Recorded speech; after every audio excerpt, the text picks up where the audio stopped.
Hello students, welcome to the official YouTube channel of SSCM college Mandalgarh. हमारा आज का topic है एवरेज और यूनिट कॉस्ट। लास्ट वीडियो में हमने total cost, total fix cost और टोटल वेरिएबल कॉस्ट का अध्ययन किया था। अब इस वीडियो में एवरेज और यूनिट कॉस्ट की एवरेज कॉस्ट से क्या आशय होता है। किसी भी वस्तु की जो प्रति इकाई लागत होती है, पर यूनिट जो कॉस्ट होती है, उसे एवरेज कॉस्ट कहा जाता है। या एवरेज कॉस्ट कैसे कैलकुलेट होती है? टोटल कॉस्ट में जब क्वांटिटी ऑफ प्रोडक्शन से उसे डिवाइड कर दिया जाता है तो जो प्राप्त होती है वह कहलाती है एवरेज कॉस्ट।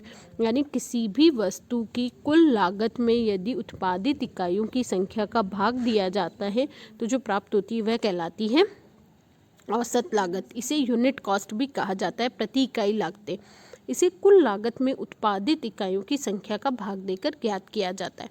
अब हमने लास्ट वीडियो में देखा था कि टीसी के दो पार्ट होते हैं, कुल स्थिर लागतें और कुल परिवर्तनशील लागतें।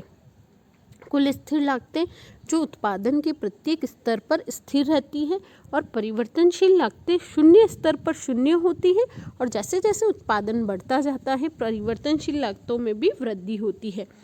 तो उसी प्रकार एवरेज कॉस्ट को भी दो भागों में बांटा गया है, एवरेज फिक्स कॉस्ट और एवरेज वेरिएबल कॉस्ट, की औसत स्थिर लागतें और औसत परिवर्तनशील लागतें। अब आपको यहाँ एक टेबल दे रखी है,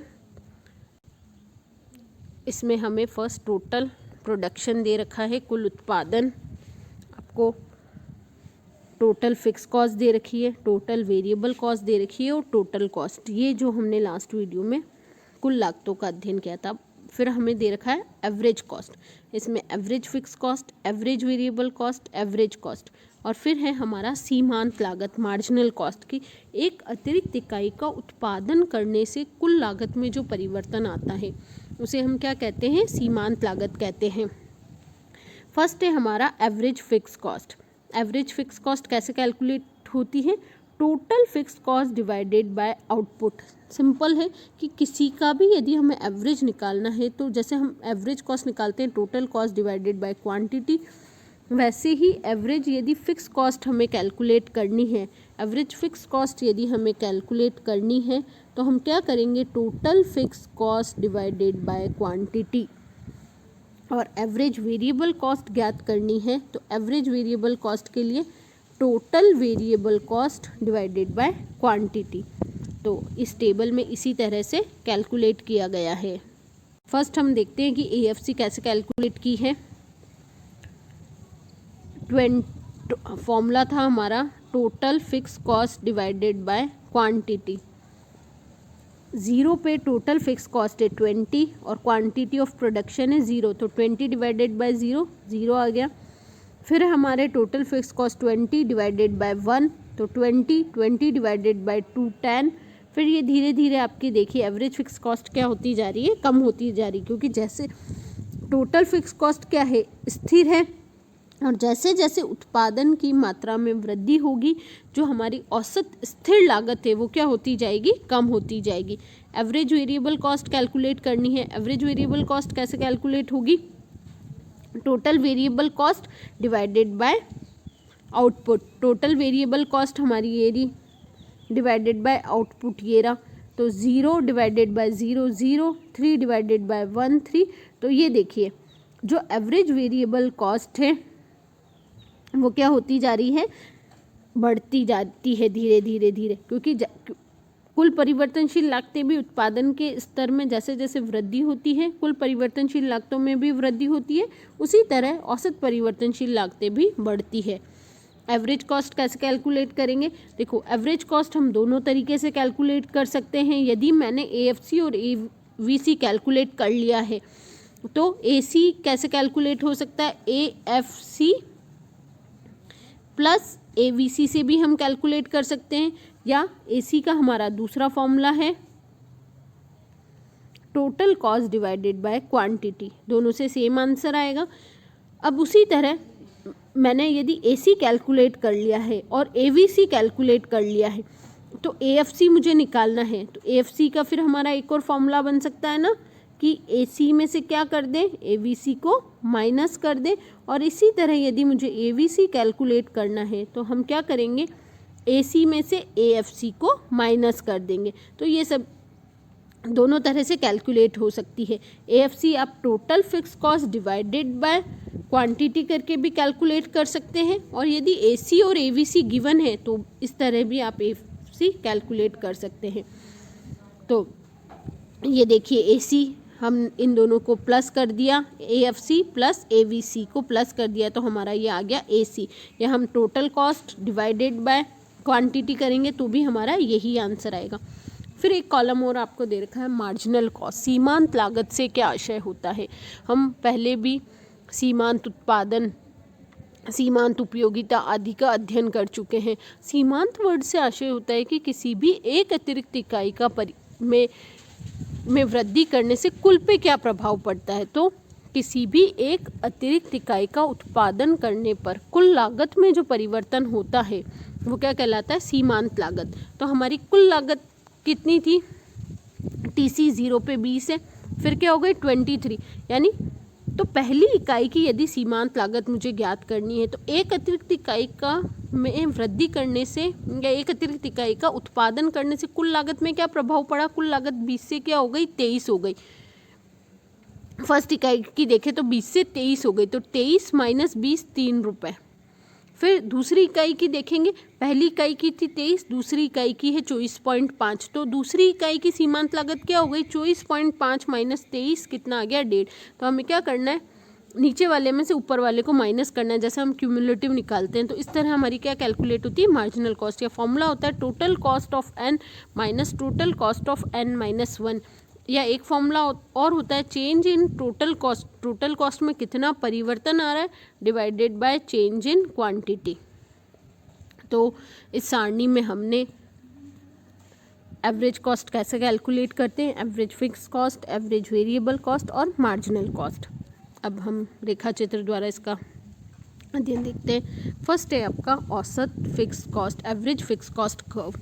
एवरेज फिक्स कॉस्ट कर्व में आपने देखा कि जैसे जैसे उत्पादन में वृद्धि होती जाती है, जो हमारी एवरेज फिक्स कॉस्ट है वो क्या होती जाती है, कम होती जाती है। तो ये एक गिरते हुए, ये देखिए आपका जो एवरेज फिक्स कॉस्ट कर्व है ये इस तरह से बन रहा है।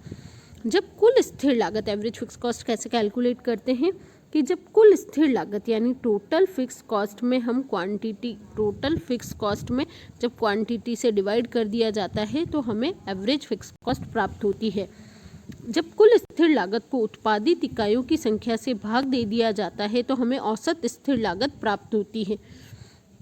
TFC उत्पादन के सभी स्तरों पर अल्पकाल में स्थिर रहती है और जितनी अधिक इकाइयों का उत्पादन किया जाता है औसत स्थिर लागत उतनी ही कम होती जाती है। ये हमें दिख रहा है ना कि जैसे जैसे उत्पादन की इकाइयों में वृद्धि होती है एवरेज फिक्स कॉस्ट क्या होती जाती है, कम होती जाती है। उपयुक्त रेखा चित्र में औसत स्थिर लागत वक्र को दर्शाया गया है। यह वक्र ये बताता है कि जैसे जैसे उत्पादन की मात्रा में वृद्धि होती है वैसे वैसे AFC वक्र में उत्तरोत्तर तीव्र गिरावट होती रहती है। AFC वक्र बाएं से दाएं नीचे की ओर झुकता या गिरता हुआ होता है, परंतु ये कभी भी x को स्पर्श नहीं कर सकता, क्योंकि AFC क्या होता है, कभी भी हमारी AFC शून्य नहीं होती है, क्योंकि फिक्स कॉस्ट क्या है, जीरो उत्पादन स्तर पर भी क्या होगी, फिक्स्ड होगी।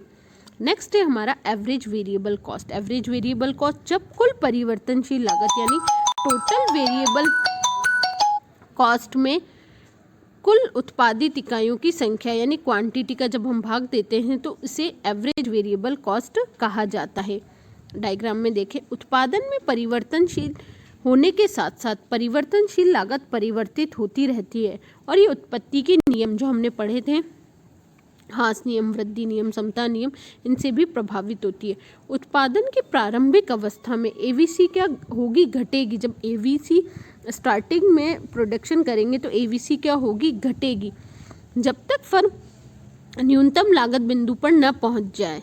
और उसके बाद क्या होती जाती है, हमारी एवरेज वेरिएबल कॉस्ट इंक्रीज होती जाती है। इस रेखा चित्र में औसत परिवर्तनशील लागत वक्र को प्रदर्शित किया गया है। इससे ये पता लगता है कि OQ उत्पादन की मात्रा तक AVC में गिरने की प्रवृत्ति है। और OQ से ज़्यादा उत्पादन होने पर इसमें उत्तरोत्तर वृद्धि होती जाती है और ABC वक्र की आकृति किस प्रकार की हो जाती है, U। इसका अर्थ ये होता है कि OQ उत्पादन की मात्रा, जो OQ उत्पादन की मात्रा है, ये फर्म की अनुकूलतम उत्पादन क्षमता है।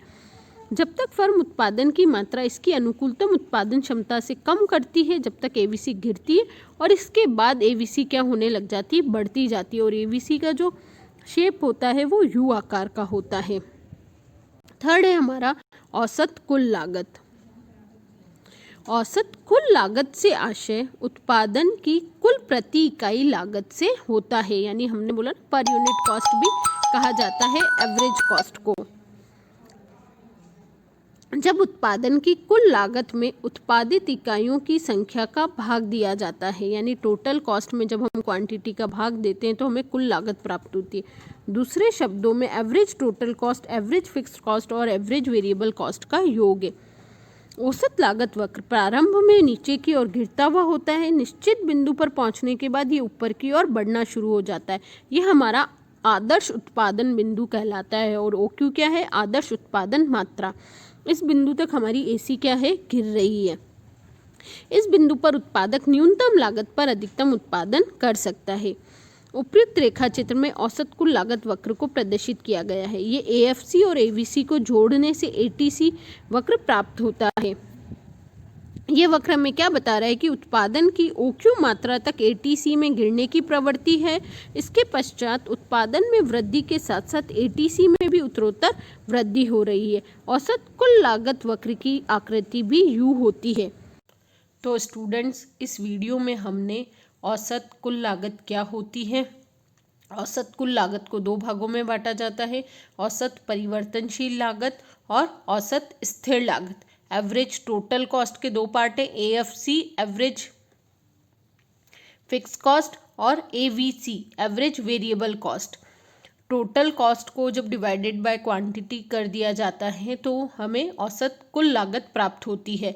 उसी तरह औसत स्थिर लागत total fix cost divided by quantity और total variable cost divided by quantity करेंगे तो हमें AVC प्राप्त होगी। AC और AVC दोनों U आकृति के होते हैं और AFC गिरता हुआ होता है, बाएं से दाएं हमेशा गिरता हुआ होगा। तो स्टूडेंट्स, इस वीडियो से रिलेटेड यदि आपकी कोई भी क्वेरी है तो आप मुझे व्हाट्सएप ग्रुप या यूट्यूब कमेंट बॉक्स में पूछ सकते हैं। Thank you.